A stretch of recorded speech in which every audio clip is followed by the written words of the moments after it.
जैसे पुष्प की सुगंधी महकते ही भ्रमर समूह बरबस खिंचा चला आता है। भौरों की टोलियां, मधुमक्खियों की टोलियां पुष्प की महक को, महकते ही पुष्प को, खिलते ही उसकी महक सुगंधी सुरभित फैलते ही बिना बुलाए जैसे दौड़े दौड़े चले आते हैं, ठीक वैसे ही सच्चाई से भजन करने वाले के भजन की परम पावन सुगंधी से भक्त समुदाय आकर्षित होकर बरबस खिंचा चला जाता है, आता है। जब फूल महकता है तो मधुमक्खी भौरे आ ही जाते हैं। तो संत की साधना जब महकती है तो मधुमक्खी भौरे चले ही आते हैं। जब साधक के जीवन में ये क्षण आ जाए तब उसे बहुत ही सावधानी की आवश्यकता होती है।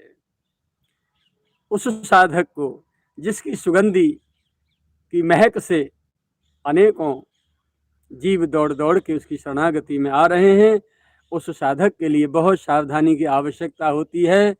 यदि लोगों के आवागमन से वृत्ति बहिर्मुखी हुई तो पतन सुनिश्चित होगा। सावधान साधो, सावधान साधो, सावधान। जिस ग्राम या नगर में एक भी ब्राह्मण, संत या गौ माता किसी कारण बस भूखा प्यासा रहकर कष्ट पाता हो, उस गांव या नगर की प्रजा को अपराध लगता है। ये दूसरी बात। पहली बात में थोड़ी सी विचार करेंगे। होता क्या है, जब साधना महकती है, भजन की सुगंधी महकती है, तो श्रद्धालुओं का तांता, श्रद्धालुओं की भीड़ उमड़ उमड़ के दौड़ दौड़ के आती है। उस समय यदि अहंकार आ गया तो प्यारे मारे गए।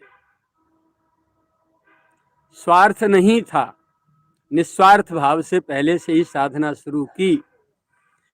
जैसे बाजार में गए और कुर्ता की जेब में या पर्स में एक भी पैसा नहीं है तो कोई भी चीज खरीदने को मन नहीं करेगा। भले ही या ये कहिए मन करेगा तो लोग खरीदेंगे किससे, पैसा ही नहीं है, पॉकेट खाली है। लेकिन पॉकेट में पैसा होगा तो फिर तो कुछ न कुछ जरूर खरीद के लाएंगे। ऐसे ही भजन साधना की जब तक पूंजी पर्स में नहीं होती तब तक साधक ऐसे ही समय पास करता है, आता है, जाता है, निकल जाता है, कोई राम राम नहीं करता। और जब भजन साधना की पूंजी अंटी में होती है तो फिर इस संसार के मार्केट में, संसार के बाजार में अनेकों वस्तुएं आकर्षक हैं, सबको खरीदने का मन तब न करे तो समझो कि साधना बच गई। अन्यथा तो प्राय करके ऐसा ही होता है कि जितनी पूंजी जेब में होती है उतनी बड़ी चीज खरीदने को मन करता है।